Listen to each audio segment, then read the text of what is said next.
Hi, Frank. Welcome to my podcast. Hi there, Vitor. Nice to talk to you. Great. So I'm really looking forward for this. We had a couple of challenges to set it up in the summer, on both ends, but here we are, and that's what matters. And there's a lot to go through, so I will try to squeeze it in an hour because I think your voice is important in a few topics, which I think they are in one way or another related, but we'll try to cover all of them. So I believe that at the moment we are on what I call a civilization crisis. I think we are upside down. There might be many reasons for that, and I reckon that you have been following this for quite some time. So, how would you comment my statement that we don't know exactly what to do with ourselves and we lost sense of direction? Well, I think there is a fairly major problem in that civilizational values are being challenged both explicitly and implicitly within our society. And we're getting to the point now where all the important insights and gains of, of the Western world, but also civilization more generally, are being challenged. And because the existing political and cultural establishment is not prepared to defend the way of life of Europe, for example, the European values that emerged over the last couple of thousand years, there's a kind of open door where even the most idiotic and most dangerous sentiments are given a free expression, a free pass. And well, unfortunately, there is very little appetite for fighting back against this. And that's one of the things that I'm certainly committed to ensure that civilizational values are defended, upheld, and that we somehow engage in this culture war that's being fought from one side, but not from the other at the moment, to make sure that the future generations are able to benefit from their cultural and historical legacy. So, is it something that you were expecting, and when did you start to see the signs that the war was about to kick off? Well, I've been discussing this with my friends for a very long time. I've noticed this first emerging in the 1990s, but at that point, this was much more limited, more restrained. It was much more rhetorical, whereas since the 1990s, year by year, we have a much more systematic attempt to promote anti-Western civilizational ideals. And more importantly, since the turn of the century, there's been a systematic institutionalization of these ideals. So many of our cultural institutions have integrated, internalized these sentiments, and are very explicitly hostile to the civilizational accomplishments of their nation or to the European continent. So, is it fair to say that before these agents they were outside of the system, and now they are the system itself? Yeah, I think what's happened was that there was a time when the critics of Western civilization were pretty much outside the system. They were on the margins. They were primarily based in some of the university departments of the Anglo-American world. And then gradually what happened was that similar complaints and similar ideals were being raised in educational systems, in schools, in museums, and other cultural institutions. They were then joined in by the media, particularly by Hollywood and their kind of sentiments. And then gradually, with the passing of time, these sentiments were normalized to the point at which even business schools, even private enterprises were pretty much taking up these sentiments and giving way to them. So, in a sense, there aren't any institutions left now that are totally untouched by this kind of anti-civilizational turn. Yeah, that's very dangerous. As a matter of fact, the other day I was talking to my friend Gary, who lives mostly in Portugal, but he's British, so he visits his family quite often. And he told me that in Britain, even the police it's already taken over. And we are talking about the authorities. And let's say if you have an army, if you have to excavate something, you don't have someone to raise the issue, because the authority itself, it's taken. I don't know if it's taken over, but the police and even the military are under a lot of pressure to embrace, for example, LGBTQ ideals, Black Lives Matter ideals, even trans ideology. And therefore, what you have is a situation where at least a section of the police, a section of the military, have become part and parcel of this whole movement. And I remember, because I used to have big arguments with people who underestimated the importance of this trend. And they used to tell me, Frank, you're exaggerating, you're inflating what's happening. It's not going to happen in the police or in the army. And, they even said, oh, and of course, it will never happen in sports. But now we see that even in sports, which is meant to be a fairly resilient, fairly athletic, sort of risk-taking activity, even there, you can find more than the footprints of this kind of anti-civilizational movement. Yeah, you touch base on sports, and I like yourself. I'm a Spurs fan, so it's right. very sad from a results perspective, as we know. But setting that issue, which is ongoing for decades, the other thing that puts me off from the venues is the politicization of the game. The players kneeling, the LGBT covers all over the place, and the Premier League, more than any other league in Europe, at least, is infected, and it puts me off so much. But I know you still go to the stadium, so I'd like to know how you can handle that. Maybe it will be an encouragement for me. Well, I go regularly, and I think it's a great feeling because the people that I stand with are ones that I've known for a few years because I've got seasons tickets. I've been going regularly, and they're nice, normal people. They don't really buy into all this LGBTQ rituals. They don't buy into the rainbow flag. They don't buy into the taking of the knee. Um, so what you have is a lot of people who quietly are resisting this takeover of football. Obviously, it would be much better if they made their sentiments louder so that everybody could hear. But sometimes, you have reactions. So, for example, there were certain chants that are very common to Spurs fans that you were not meant to chant anymore, and there are all these letters being sent out. You mustn't chant Yido, Yido, Yido, because supposedly it's meant to be anti-Semitic, when in fact it was nothing to do with anti-Semitism. And the day after that, they circulated these warnings that this should not be chanted. Everybody chanted it louder than ever before, and nothing has stopped them. So you do have a bit of resistance here and there, but I think you're right to say that the atmosphere from superficially is not very pleasant when it's become so politicized.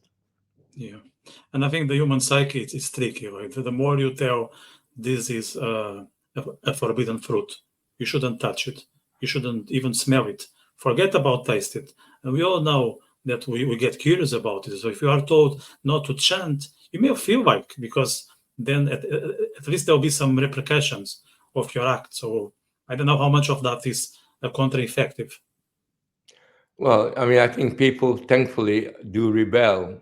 People don't like to be treated like children.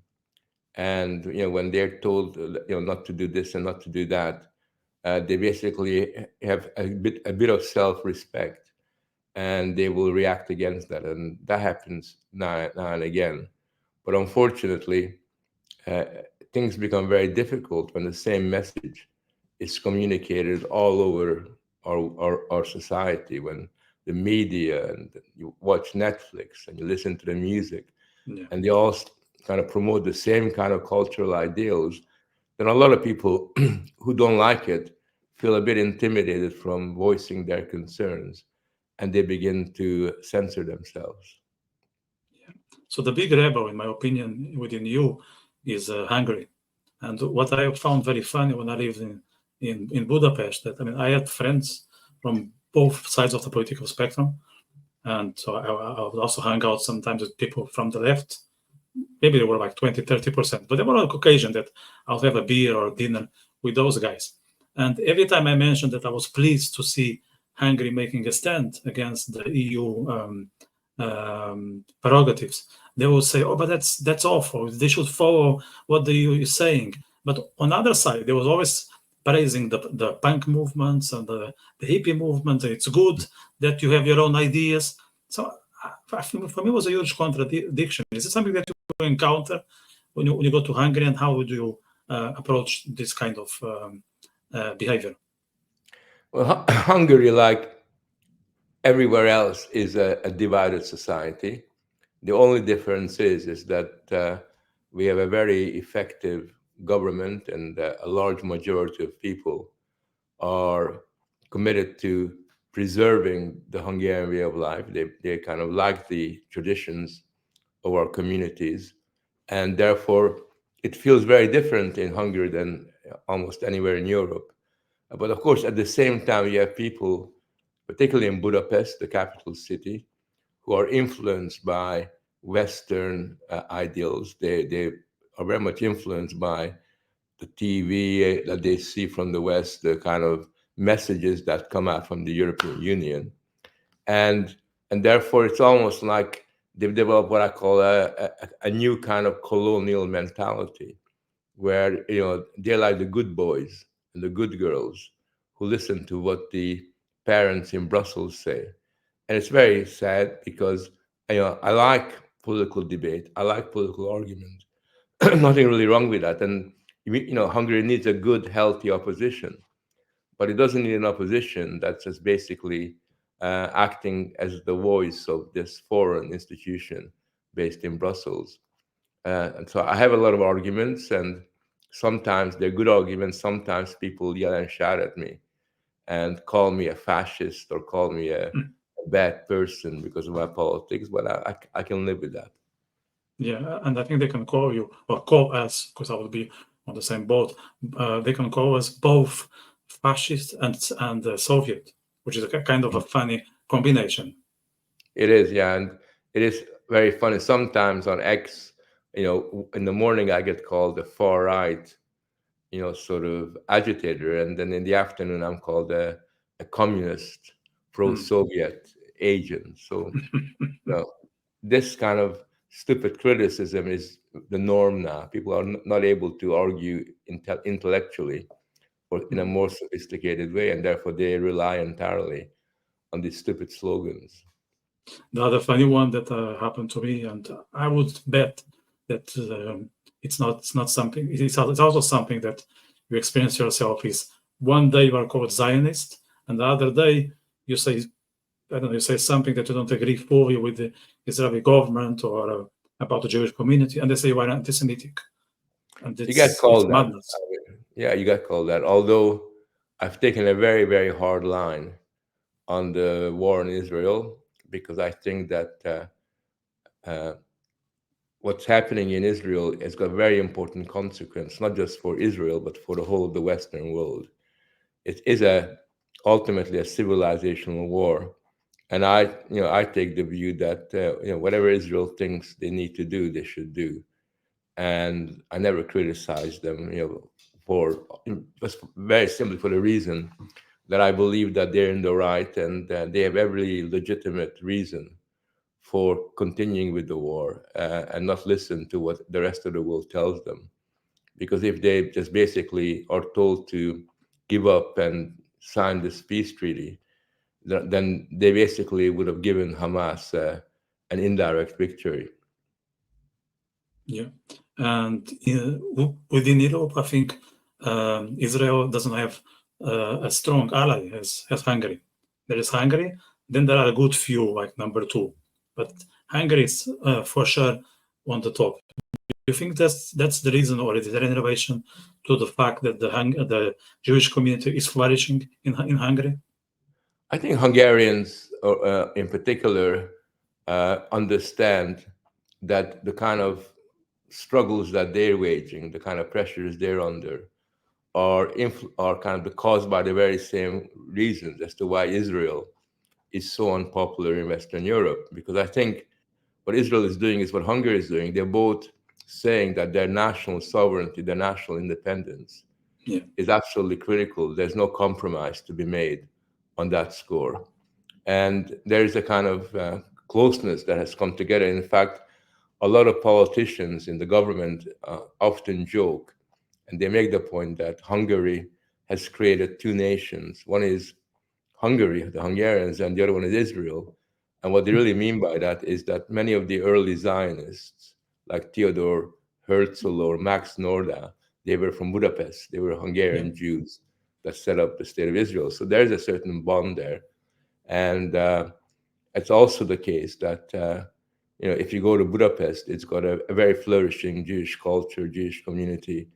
You don't have any of that kind of outburst of anti-Semitism that you get in Berlin or in Bradford or in Paris or in Brussels. None of that is a problem in Hungary itself. And now I'm really glad that Hungary and Israel have come together in this kind of very kind of positive way. Yeah. One thing that struck me when I was in Budapest, I think, can't remember if it was Rosh Hashanah or Yom Kippur, but we were queuing to Dohan synagogue, and there was a massive queue, I don't know, maybe 50, 70, 80 people. And the number of police were very few, maybe 2, 3, and that was enough. Like that scenario was nearly impossible in the vast majority of the continent. It is. I mean, in London, it would be unthinkable. Brussels, that doesn't happen. It doesn't. It doesn't really happen. There is a kind of tension in the air, partially because of the presence of a large Islamist community, and partially just because there is a residue of anti-Semitic hostility that kind of prevails as a result of that.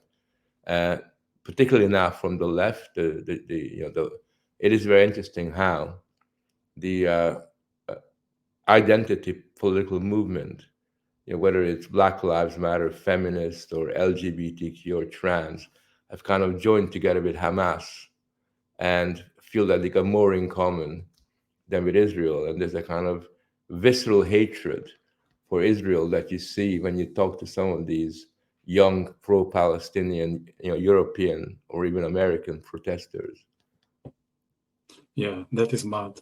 But let me just stay in Hungary for a few more minutes. Do you think the battle between Hungary and Brussels is here to stay? And do you think it is? What do you think would be the outcome? Would there be a change in the Hungarian government, or they are strong enough to ensure that Fidesz has a solid future? I think it's very difficult to predict the future. There's a lot of pressure on Hungary, and the European Union Commission is doing its best to undermine the Hungarian government. The European Commission essentially would like to see a kind of regime change occur in Hungary, a kind of uh, spring revolution or whatever they want to call it, color revolution, and it's putting a lot of pressures. You have an American ambassador in Budapest who's not behaving like a diplomat. Whenever there's an LGBTQ march, he's in the first row, and he's continually criticizing Hungary for not signing up to his California values. So there's a lot of external pressure there. And also, you have to remember that the government has been in power for 14 years, which is a very, very long time. So the government is facing a much greater challenge, both from outside and inside, than previously. It's not made any easier by the fact that the economic situation in Europe is likely to get worse next year, and means that it's going to be fairly close to the next election. So the government is going to have a very hard campaign ahead of itself if it's going to win the election. I think that it will win the election for the very simple reason that it's got a solid base of around 40% of the population will always vote for Fidesz. And even if it doesn't get a majority, I think we'll be in a position to form some kind of coalition where it's the leading power. So I think on balance, it will win, but it's not going to be anything like the previous three elections because there's much more forces against it, much more powerful forces being targeting it.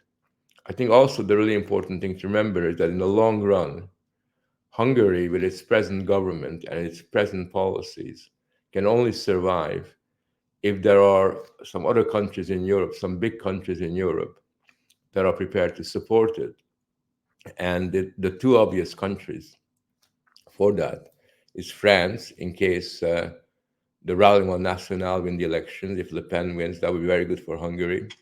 And the other one is Italy. If if possibly Meloni will change its course. At the moment, Meloni is very pragmatic in what she does, but Hungary needs the support of at least one big European nation if it is to survive in its present form. The other one that, sorry, have you concluded? I don't want to cut you. Yeah. Okay, cool. The other external factor that can, I believe, influence the Hungarian political future is the ongoing war between Ukraine and Russia. How much do you think that conflict is impacting Hungary and also the citizens and the political tensions? It's a source of tension over the last couple of years, but I think that now that the war situation is the war situation is seeming to almost like you can gradually feel a stalemate situation coming up. I think that the war in the end will have a consequence for Hungary, which is a good one, because I think that by and large, Orban's focus on peace, the prime minister's focus on peace, is likely to pay off. I think a lot of people in Europe have very similar feelings about the war that's gone on too long. And even if you support Ukraine and you support its right to independence, you still think that somehow this war is being dragged out unnecessarily for no good reason. I think it's also the case that a lot of Europeans know that the basic policy of sanctions hasn't really worked, that the European economy is far worse as a result of this than it was before, and the Russian economy hasn't suffered that much. So I think that there is a sense in which the Hungarian government's policy, it's a very unique policy, is going to get more and more support in the year to come. And to that extent, it will actually benefit the status and the authority of the Hungarian government. Yeah, and I think the other one that can influence the Hungarian political future is the outcome of the US election, which is due to take place, I wouldn't say in 2 weeks. I think it will take much longer for us to know the result. And then I also foresee some backlash against the outcome of the election. And you think, like, let's imagine Trump will get into the White House. That would be a strong ally. I mean, there's no stronger ally than Trump or the American. Can that boost Orban? Without a doubt, I think that what Orban did was he made a bet, a one-way bet, that Trump will win. It was a very risky decision to take. But if Trump should win, I think that would strengthen the position of Hungary in the sense that it will be much more difficult to isolate Hungary in the way that some of the governments in Europe are trying to do. It will be much more difficult to undermine the economy of Hungary in the way that some people are trying to sort of create a lot of tensions. And the overall cultural war, international global culture war directed at Hungary will be much, much weaker than is the case at the moment. On the other hand, if Trump loses, obviously it will be not very good for Hungary because it will embolden the international global opponents of Hungary to raise the stakes. Okay. Let's now switch to England, because I believe you spend most of your time in England. Were you in Britain during what you call the riots or those major tensions, and what was the perception of that by being close to what was going on? Well, I think, when you're a situation where people feel that they're being lied to, people feel that they the news is being censored, and you have some young girls being stabbed to death, and the media, the BBC, basically says that the person that killed these children and maimed the other ones was born in Wales.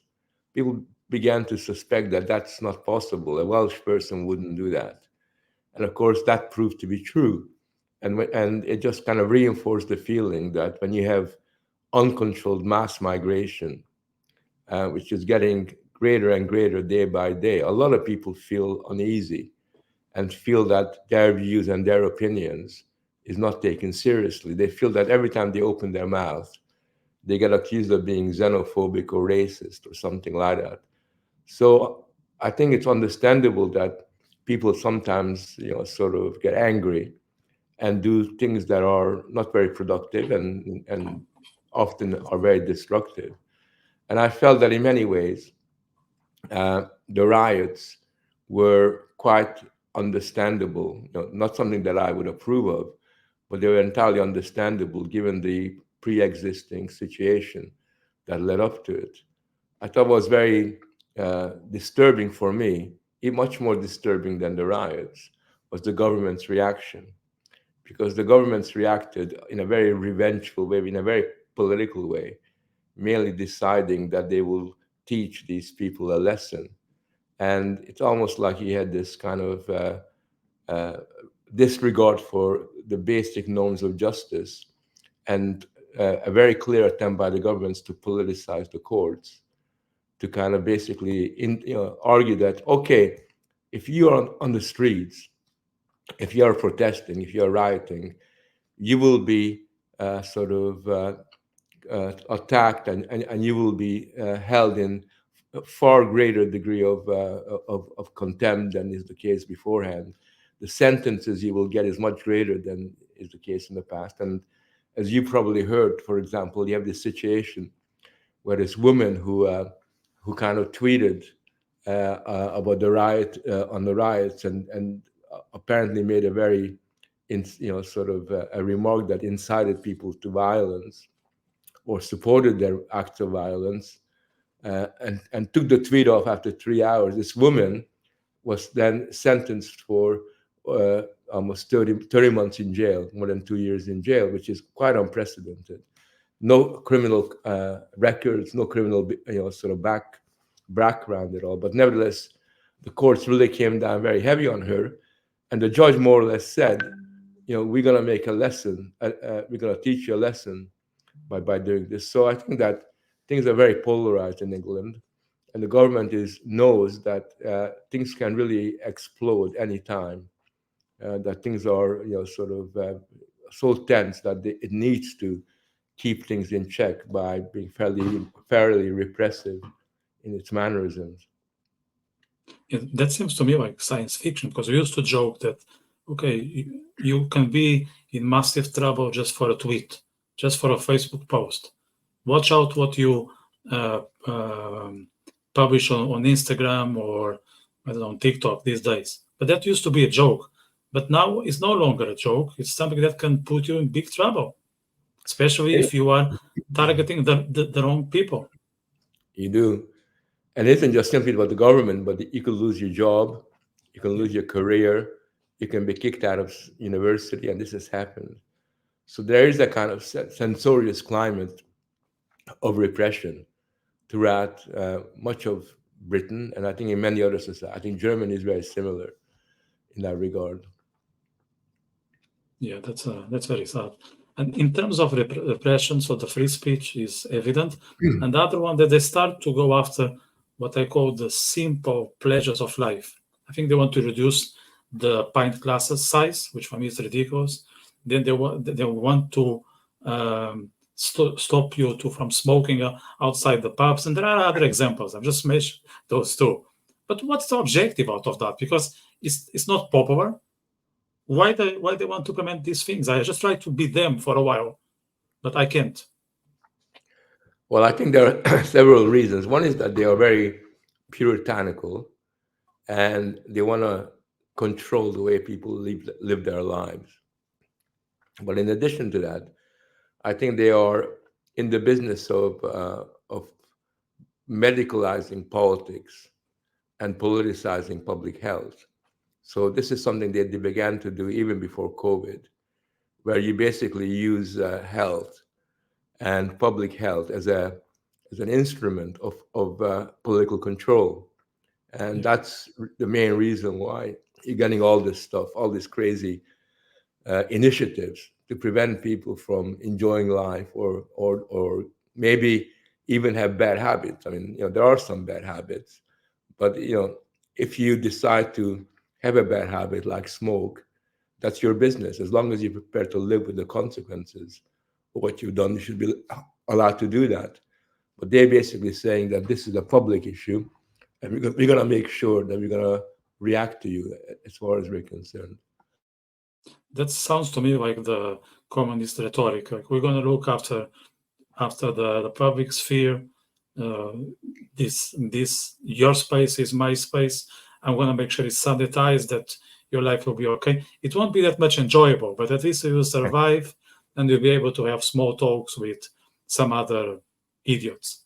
And I know you lived for some of the Soviet regime. You're still in Hungary, I think, uh, till the age of 10 or something like that. Do you see something common between this political approach and the old-fashioned communists? No, really, because in Hungary, you could drink, you could smoke, Yeah, Hungary you was. could have a Yeah, lot of bad habits. And the government, although it tried to control your life, it tried to control your political life. And that's very different than what's happening in many Western societies, where it isn't just simply your political life. Then it's not just simply controlling what you say, not just simply controlling what you think or what you can write. Now they're trying to control the most intimate, private dimensions of your behavior. And so, in many ways, I think that the police and the public health officials are much more intrusive than the totalitarian system that my family lived under in communist Hungary. That was pretty bad. I'm not saying there's anything good about it, but yeah, the idea that somehow they would not allow people to smoke, it's unthinkable. I mean, they were smart enough to know that people need to have their own private hobbies, their private addictions. This is just a normal part of our lives. But what we have now is something that is a kind of soft totalitarianism.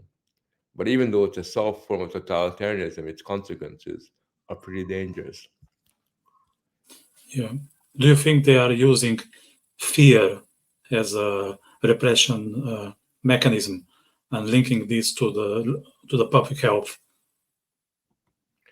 They are, yeah, and they are trying to use health as a medium of controlling people. Because if people feel that they're not strong, if they feel that they kind of lack the power to take control, then they become much more like a patient rather than a citizen.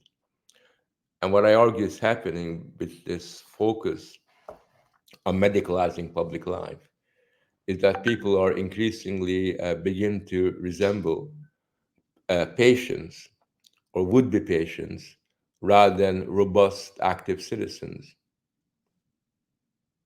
It seems to me that the public response has been quite passive, and you probably are in a privileged position to observe the changes because you were in university for decades. Have you observed like a massive difference between, let's say, your first students and the last ones? And if you see some changes, what were those?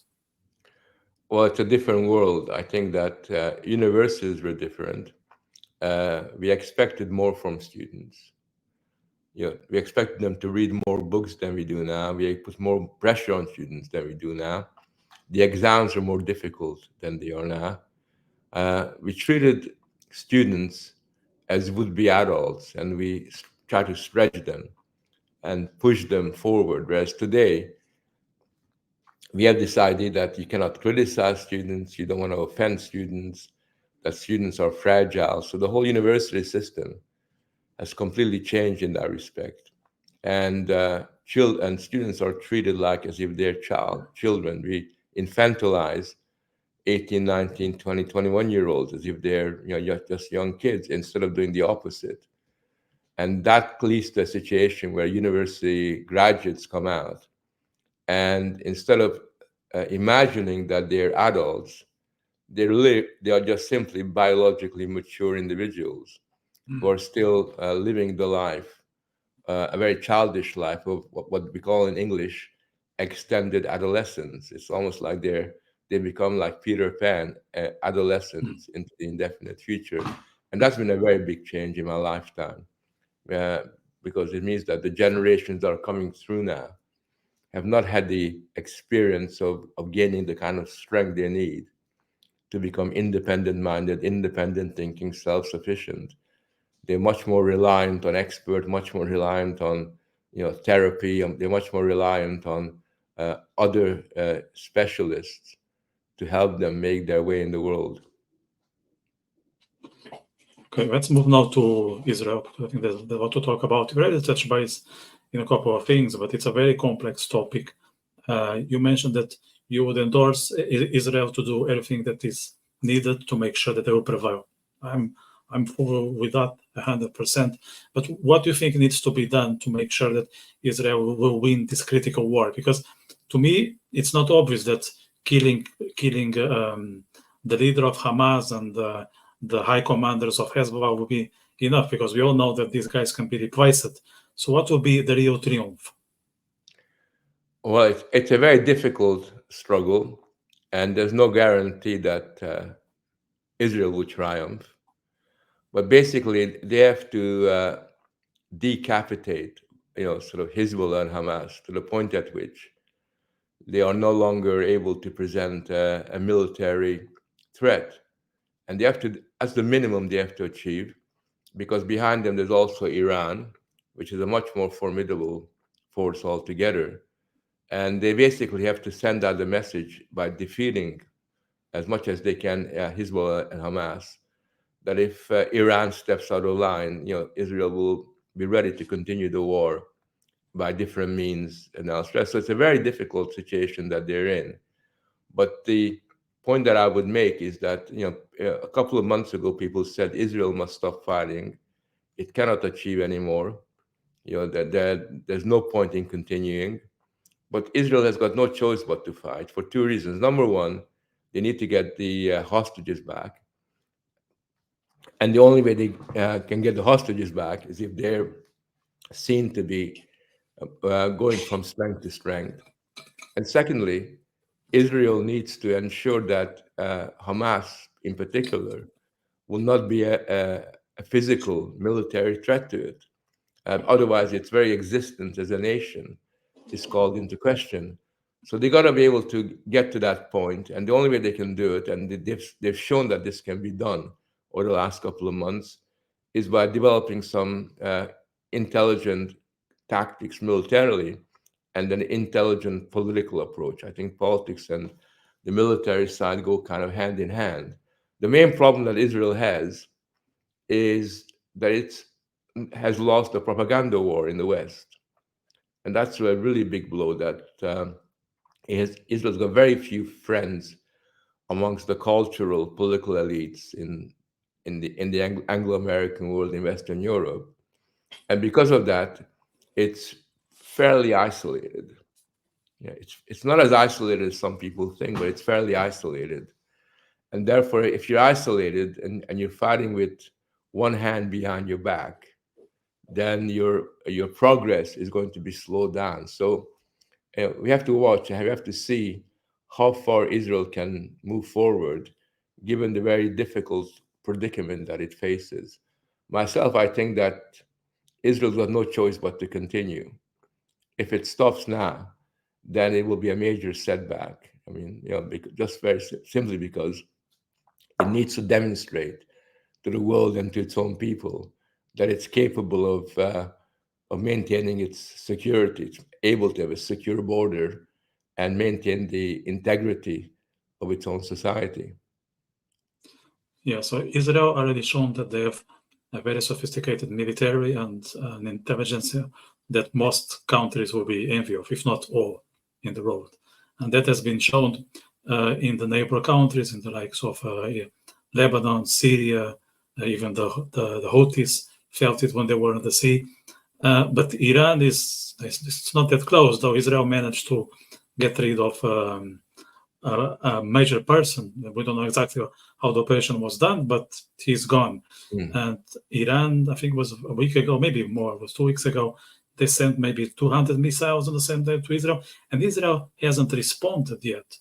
Do you think it's on purpose, or they are waiting for something, or how much of this response it's related to the fact that the American election is around the corner, and they want to make sure that they are aligned with a major ally? I think there are a lot of calculations. There are the diplomatic calculations, and then there are the military ones. I think that Israel feels that it's got, if and when it attacks Iran, it's got to be done in such circumstance that a large section of the world sees the reason for that, and kind of see it as being a justified response to what Iran did. It's very important that the optics of this is really, really quite important from an Israeli point of view. Secondly, I don't think that from an Israeli point of view, the only way of reacting to the Iranian attack is by attacking Iran itself. If it manages to, for example, to destroy large sections of the Iranian forces that are occupying bits of Syria or in Lebanon, I think that's a step in the right kind of direction. If you can isolate Iran and weaken its proxies, because Iran does rely on all these different proxies to fight its position, I think that would have a very major effect. But I think probably if Israel has got the means, what it really needs to do is to be very surgical in its response. Very, very, because number one, a lot of people in Iran are fairly positive about Israel. There's a lot of Iranians who don't like the government. We don't want to basically do anything to hurt them. And number two, if you can somehow take out some of the key individuals in Iran who are involved in the nuclear weapons program, or some of the military leaders, if you can just somehow learn to, or have the capability to deal with these things, that would be a preferable way of going forward. Yeah. So let me ask you the $1 million question that I usually ask some guests, which is, why do you think the humanity is and has always been anti-Semitic? Because it's a different hatred, I think. It's rooted on a different sentiment. Some people don't like Chinese or Indians or Russians or whatever. But Jews, it's like across the board. Doesn't matter what period of the history. You can always find an anti-Semitic on the room. I take it for granted, and I don't know why is that. I don't think that it's a constant, and there are moments in history when it's not particularly important. Other times when it's very dangerous. And I think also the meaning of anti-Semitism has changed quite dramatically. So, for example, if you take the Middle East historically, anti-Semitism was much weaker in the Ottoman Empire than it was in Europe. And the position of Jewish people in Egypt or in Turkey was much better than it would have been in France or in East Europe. So there are different moments that occurred. I think historically there's a difference between what I call classical Christian anti-Semitism, which is really bound up historically with the charge that Jews had killed Christ and are responsible for all the evil things that have occurred. That kind of anti-Semitism is today much, much weaker than it would have been in the past. And you have a situation where Jews became the enemy precisely because they did not have a nation. And because they didn't have a nation, they were seen as this almost anti-national, globalist force that existed beyond the borders, mm, and a group of people that had no loyalty to Germany or to Hungary or to France or to Britain. And that anti-Semitism, uh, paradoxically, was a reaction to the fact that Jews had lost their homeland. And when Jews regained their homeland, sort of, I think that to some extent became tempered and became not so significant. And Israel had a free pass for about 20, 30 years. By and large, in the West, the opinion was very much pro-Israel, and it was only in the 1970s that you had the beginnings of the new kind of anti-Semitism, what I call a left-wing anti-Semitism, a radical anti-colonial anti-Semitism, which has a different source. It's got to do with the fact that hatred for the West was very much focused on Jewish people, because Jews were seen as not just white, but as hyper white, as somehow they were more successful white than anybody else. And I think that's one of the reasons why all these LGBTQ organizations, all these identity groups are so much for Hamas and so much against Israel. which is mad. So here in Ireland, one thing that I found absolutely nuts is the anti-Semitism. It goes from two directions. So you have what we were just saying, the hardcore Catholics who hate Jews because apparently they killed Jesus, and then you have the far left, the likes of Sinn Féin, and then they are all friends with the LGBTQ and all that, and they all get together. When it comes to this, they are best friends. Like they will never sit in the same pub. They will never cheer for the same on the same crowd. But if it is about Jews, no problem. They are friends like ever. Well, I think Ireland is an extreme example. It's probably the one nation where hatred for Israel is very, very strong.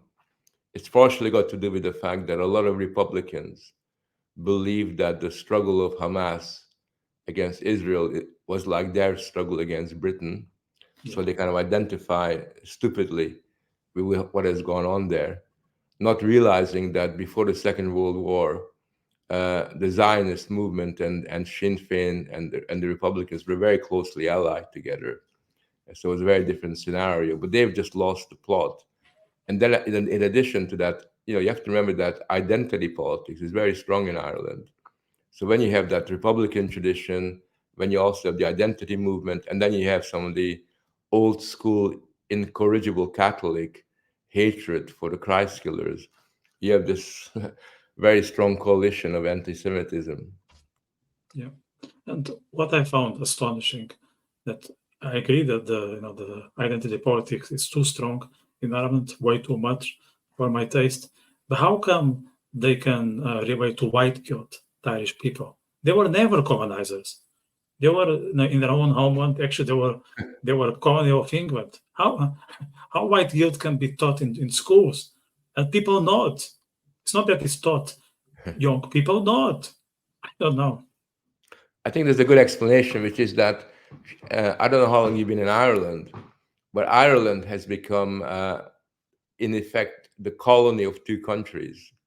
One is America, particularly Chicago, the Chicago Democratic political machine, and the other one is the EU.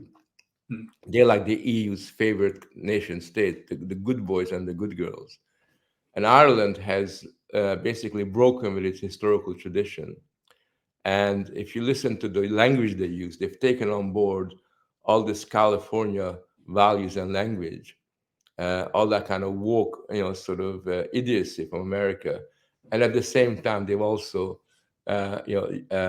become almost like EU files, to the point at which they lost sight of their own national traditions and their national legacy. So the Ireland of today, because of its colonized position, has become this extraordinarily woke society, and an extraordinarily society that is just incapable of keeping a connection with its historical tradition, its proud tradition of Ireland fighting against for its independence. It's a very different Ireland. And even the Republican movement, which was in the forefront of the struggle against British imperialism. The Republican movement, comes across as this woke group of university students from a small university town in California. Their value system is entirely borrowed from their masters in America and their masters in Brussels. Which is a pity, because I think it doesn't really um, resonate with the Irish ethos. Because if you think about the old-fashioned Irish way of life, is a bunch of blokes drinking beer, uh, creating hassle, enjoying themselves, and not giving a bloody fly about anything. That was what Irish people would be known for: partying, uh, doing stupid things, and not caring about people's opinion. And now it's just changing. If you think about new generation, it still exists, but it's slowly disappearing. It's very scary. Yeah, I think that's true. I think Ireland has been demasculinized. Ireland has been rendered very predictable, very safe, uh, kind of very woke in a very short period of time. And the what was really important and interesting and lovely about Irish culture, including its literary culture, has been emptied of meaning by these recent developments. So tragically, what you have is a situation where Ireland has become this, like I said, a semi-colony, and despite their struggle against British imperialism in the past, they become voluntarily a colony during the last 15, 20 years. So in two weeks, if I'm not mistaken, now looking at the calendar, I think it's 2 weeks more or less, we will start to know the outcome of the EU election. I know it's very hard to predict. We are not like playing betting here, but what will be, let's say, your expectation? First, would you expect the result to be fair? And if it is fair, where would you put your money on? Very difficult to say. I think that probably it will be fair in the sense that, okay, there are some bit of cheating here and a bit of cheating there, and shenanigans going on. That's quite normal in American elections. Has been the case for a very, very long time. So that's going to happen. I changed my mind a lot, but I think on balance, there is a reasonable chance that Trump will win, just about win. It might not win the popular vote because I think Kamala Harris is in the forefront there. But I think Trump is doing really better than I expected in the swing states. And unless something stupid happens, unless Trump loses it, and I would imagine that if the present pattern indicates that he's got a small chance of making this thing happen for him, which would be a remarkable victory for him, a remarkable comeback if that did occur. Do you think if he wins, his mandate will be similar to the first, or there will be like radical differences? I know the world has changed, but still. I don't know. I don't know. I think Trump has always been very pragmatic. And I think that I wouldn't want to say that all that much would change, but at least symbolically things would change. That's the really important thing. Probably the foreign policy would change. And a Trump victory would be good uh, for resolving the war in the Ukraine. It would be also, to some extent, good for Israel, I would imagine. But he still will be, a president whose only concern is America's national interest. That's all he cares about. So he's not going to be Santa Claus to anybody. Sort of. He will be pragmatic if he wins, and you know, uh, all that we can say is at least some of the idiocies that have been institutionalized under Biden and would be institutionalized under Harris would not occur. And perhaps I would say if America focus on their own backyard, it's good news for most of the countries. Yes, because we want all the countries to focus on their backyards rather than put their noses into other business people's affairs. Right. talking of backyards, and as we come almost to an hour, let's think about our backyard. So we went through a few topics. It seems that the road is very complex. It's difficult to navigate, to find our way around, and most people they just want to have their pint of Guinness or pint of Carlsberg, whatever they drink. Hope the glass can stay the same size. Maybe they want to go to see Spurs, or if they have bad taste, they go and support United or City.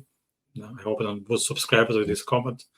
Maybe just want to go on a holiday. Maybe they want to go to Israel, but they are afraid to tell at the workplace because they might lose their job, they might not get that promotion. So maybe they just want to look after their own business and maintain their backyard and invite their fellows there to have a barbecue. But it seems it's not as straightforward as before. So how can you find our way around in this politicized road? I don't know. I think what you got to do is set an example. I mean, it's very important for us as individuals to open our mouth to basically try to inspire people with our ideals. One of the things I try to do in Brussels, where I run this think tank, MCC Brussels, is to develop a narrative that challenges the dominant one.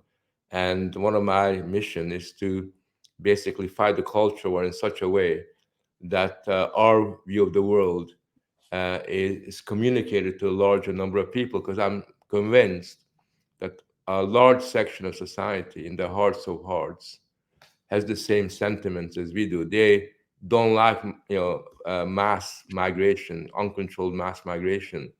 They don't like the Green Deal. They don't like the promotion of gender politics. They just don't like the way that their life is being controlled to public health. So it seems to me that if we can get those ideas across, more and more people will begin to wake up and feel less scared about opening their mouth. And that's when that's when really big changes can begin to occur.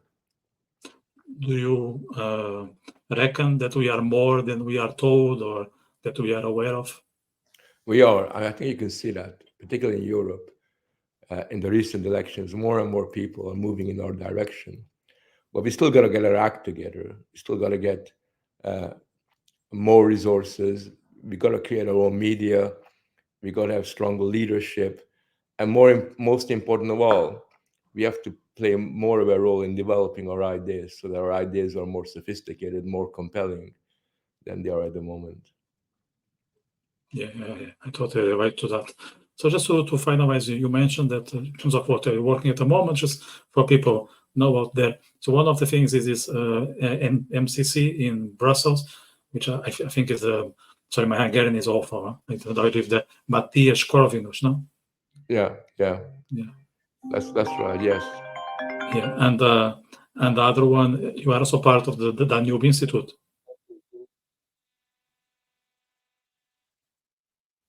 Hello? Yeah, okay, I hear you. And other, can you still hear me? Okay. Speak up a little bit.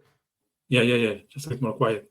Other one is the Danube Institute. If you can just tell the listeners what are the objectives and aspirations of these two institutions. I think it's basically to develop a counter narrative to the European Commission, cultural and political outlook, and to gain support for that. So our job really is to promote policy ideas, to do research, to educate people. And we see ourselves as almost like being a mini university that's developing a counter cultural outlook to the one that prevails in Brussels, and we're hoping to create a network of like-minded people from different countries in Europe to ensure that we're more capable of struggling against our opponents. And that's a great venture. So, Frank, best of luck with that. I enjoyed a lot of conversation. I knew you from social media, from mutual friends, so I really admire your work. And you came across as an independent thinker, which I think I believe is more important than anything else. You are not just with that tribe because they are similar to the tribe you were before. You are just true to yourself, and I think that's a great trait. So, yeah, I admire that. So, thank you. Thank you very much. Nice talking to you. Take care. Bye-bye. Bye. Bye.